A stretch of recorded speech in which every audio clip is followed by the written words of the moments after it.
શ્રાવણમાં સોમનાથ મંદિરમાં ધ્વજા પૂજા માટે ટ્રસ્ટની આગવી તૈયારીઓ. સમગ્ર વાત કરવામાં આવે તો શ્રાવણ મહિનામાં સોમનાથ મહાદેવના દર્શને લાખોની સંખ્યામાં ભાવિ ભક્તો આવતા હોય છે અને મોટી સંખ્યામાં મહાદેવની પૂજા અર્ચના કરતા હોય છે. તેમાં પણ ભાવિકોની સૌથી પ્રિય પૂજા એટલે કે સોમનાથ મહાદેવની ધ્વજા પૂજા.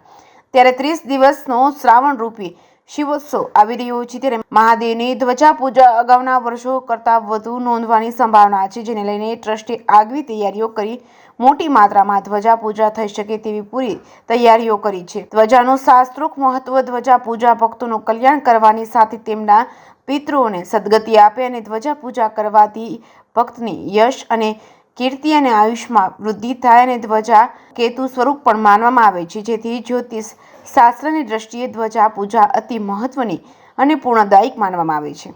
તેને લઈને સોમનાથ ટ્રસ્ટની આગવી તૈયારીઓ છે. સોમનાથ ટ્રસ્ટ ભાવિકોને પ્રેમપૂર્ણ અને આતિથ્ય અને ઉત્તમ દર્શન અનુભવ આપવાના ધ્યેય સાથે કાર્યરત છે. સોમનાથ ટ્રસ્ટે શ્રાવણમાં આવનારા ભાવિ ભક્તો માટે ઉત્તમ દર્શન વ્યવસ્થા તેમજ મંદિર પરિસરમાં આવેલા સંકીર્તન ભવન ખાતે સુચારુ પૂજન વ્યવસ્થા ગોઠવી છે. આ કામ માટે ટ્રસ્ટ દ્વારા અલાયદો સ્ટાફ પણ ગોઠવવામાં આવ્યો છે. જે કેસી ગુજરાતી સાથે મહેશ વાજા, સોમનાથ.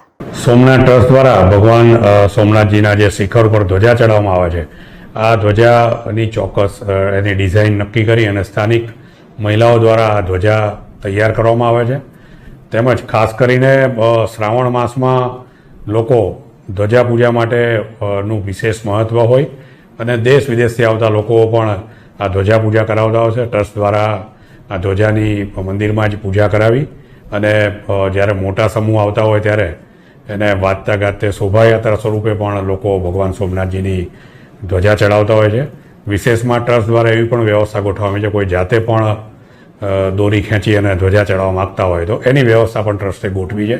આમ શાસ્ત્રોમાં એમ પણ કહેવામાં આવ્યું છે, ધ્વજાને શ્રેષ્ઠ પૂજા માનવામાં આવે છે, એટલે વિશેષ લોકો ધ્વજા પૂજા કરાવતા હોય છે.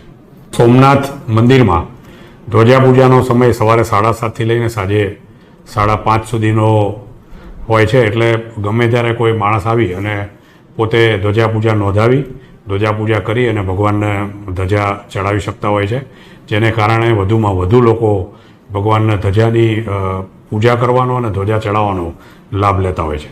સોમનાથ મહાદેવ મંદિરમાં આદિ જ્યોતિર્લિંગ સોમનાથ બિરાજે છે. સોમનાથ મંદિરની અંદર ધ્વજા ચડાવવાનું જ્યોતિષશાસ્ત્રની દ્રષ્ટિએ અને ધાર્મિક દ્રષ્ટિએ ઘણું મહત્વ છે. સોમનાથ દાદાને શિખર ઉપર ધ્વજારોપણ કરવાથી મનુષ્યના જીવનથી લઈને મૃત્યુ સુધીના જે કર્મ હોય એ કર્મના બંધનમાંથી મૃત્યુ પછી કર્મના બંધન પ્રમાણે ગતિ મળે છે.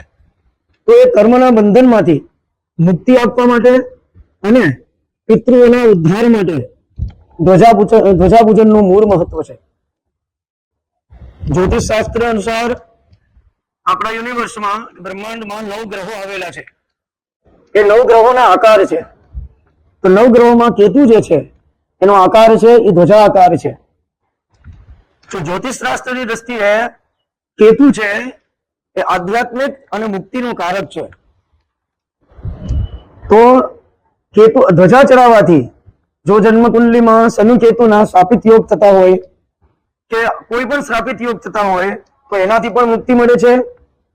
અને કેતુ ગ્રહ છે એ મુક્તિનો કારક હોવાથી જે વ્યક્તિના પિતૃઓને મુક્તિ નથી થતી એમ એ વ્યક્તિના પિતૃઓની પણ મુક્તિ થાય છે.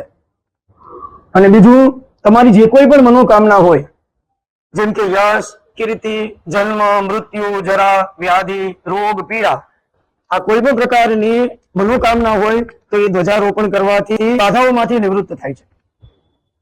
તો ધ્વજારોપણનું આ મહત્વ છે. શ્રી સોમનાથ મંદિરની અંદર ધ્વજારોપણ કર્યા પહેલા એ ધ્વજાની વિધિસર ષોડશોપચારથી પૂજન કરવામાં આવે છે.